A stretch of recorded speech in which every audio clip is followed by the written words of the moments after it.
Elvis Presley entertained millions throughout his brief but iconic career as the king of rock and roll.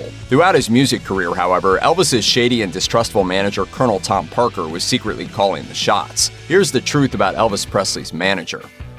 One of the most surprising things about Colonel Tom Parker is that he wasn't an American, and that his real name wasn't Tom Parker. Parker was actually born in the city of Breda in the Netherlands, making him Dutch. His real name was Andreas van Kwak. While he was still in his teens, Andreas fled the Netherlands by ship, arriving in Canada and making his way to Hoboken, New Jersey. He worked with traveling carnivals and eventually got into music promotion, changing his name to Tom Parker and erasing any mention of his true origins. Parker entered the country illegally and never took any steps to correct his status, despite the fact that it would have been relatively easy to do so. As Smithsonian Magazine points out, the Alien Registration Act of 1940 basically offered amnesty to all illegal aliens, so becoming a naturalized citizen would have been pretty easy. And even if there were difficulties, by the 1960s, Parker was rich and famous and probably had the connections to get any problem smoothed out. Yet he never bothered and thus remained an illegal immigrant his entire life.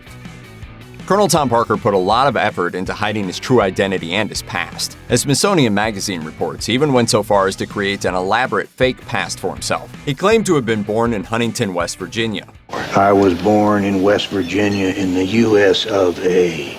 He maintained that his name was Thomas Andrew Parker and was happy to imply that his apparent rank of colonel stemmed from his service in the Army before World War II. None of this was true. Parker did serve in the Army, but only attained the rank of private. His rank of colonel was ceremonial, bestowed on him by the governor of Louisiana in 1948 as a reward for his efforts on the governor's election campaign.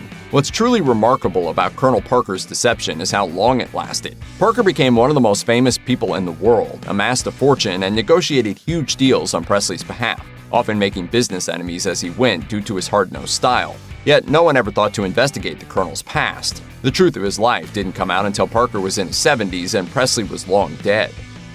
After immigrating illegally to the United States from the Netherlands in the 1920s, Colonel Tom Parker eventually joined the U.S. Army in 1929. He served 2 years without incident and then re-enlisted in 1931. His second stint in the Army didn't go so well. Parker walked off his post and was officially declared absent without leave, or AWOL, in 1932. He was quickly arrested and spent a few months in military prison. Parker's stay in prison was harsh, and he was kept in solitary confinement for months. This took a mental toll on him. As the New York Times notes, Parker was eventually discharged from the Army, but only after suffering some sort of breakdown. The Washington Post reports that he spent several months recuperating at Walter Reed Army Hospital and was officially diagnosed as being in a, quote, constitutional psychopathic state. Parker was released from the armed forces that year. When World War II erupted, plunging the whole world into bloody conflict, the U.S. Army needed a lot of men in a very short time, and most people were more than willing to step up and answer the draft. Plenty of men of all ages chose not to wait for the draft and volunteered for service. As a veteran, Parker would have been an ideal choice for the draft, but Parker's first experience with the Army had ended with desertion, which left him with little apparent desire to repeat the experience, especially if it involved leaving the country and being shot at. Parker had apparently had all he could take of Army life and took steps to avoid serving his adopted country. Those steps mostly involved eating. Even in wartime, the Army has some strict standards about the physical condition of its soldiers, so Parker's brilliant plan to avoid the draft involved gaining weight. The plan was a resounding success for Parker. He soon weighed around 300 pounds, more than enough to be classified morbidly obese and unfit for service.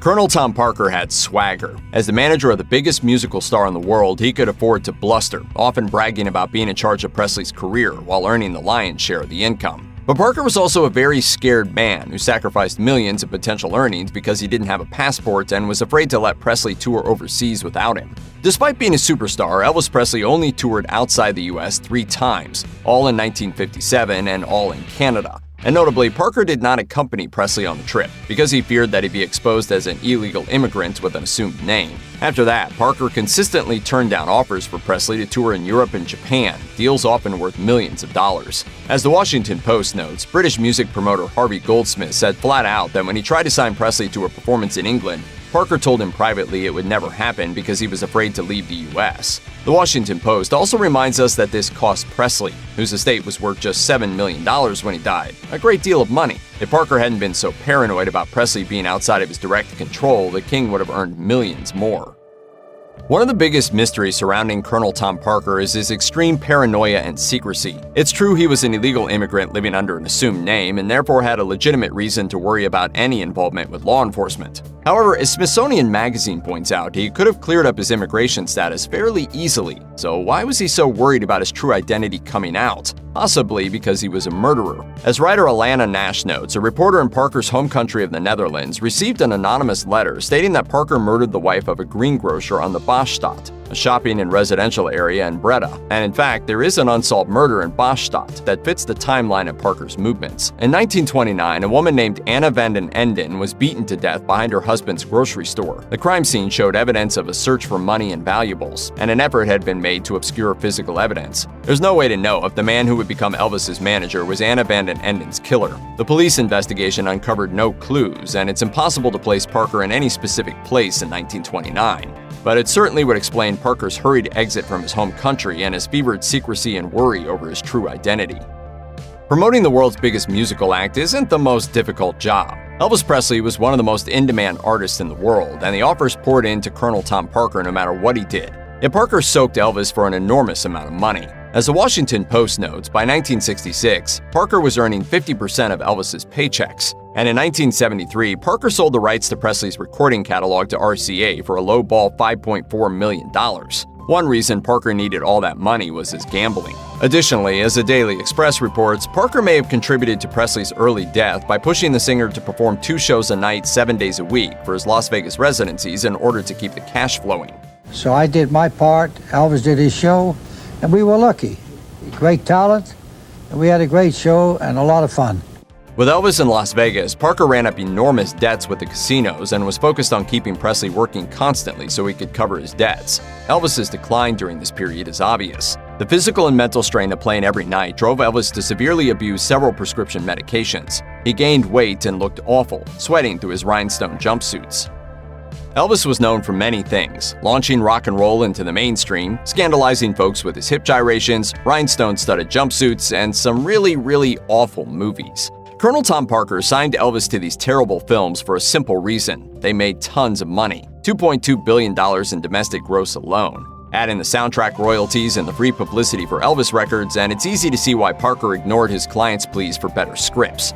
And those better scripts were out there and were offered to Presley. However, Parker turned down opportunities for Presley to star in several films that went on to be huge hits and establish their actors as legitimate stars. Elvis could have played the lead in West Side Story, for example, or the role that made John Boyd a star in Midnight Cowboy. He was also offered the Chris Christopherson role in the 1976 version of A Star is Born.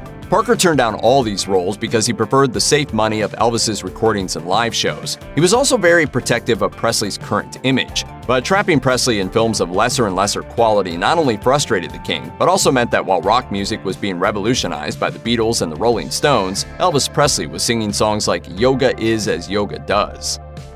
Elvis Presley was huge. It was estimated that the rock and roll icon earned as much as $1 billion over the course of his career.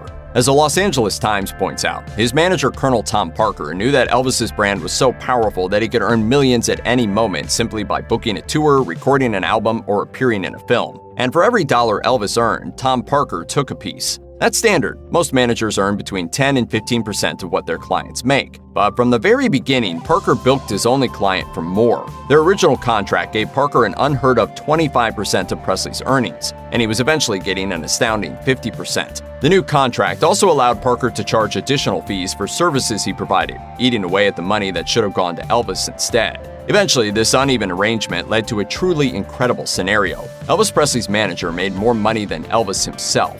As the Washington Post notes, in 1973, Parker sold the rights to Presley's recording catalog to RCA for a measly $5.4 million and earned $1.5 million more than Presley in the deal.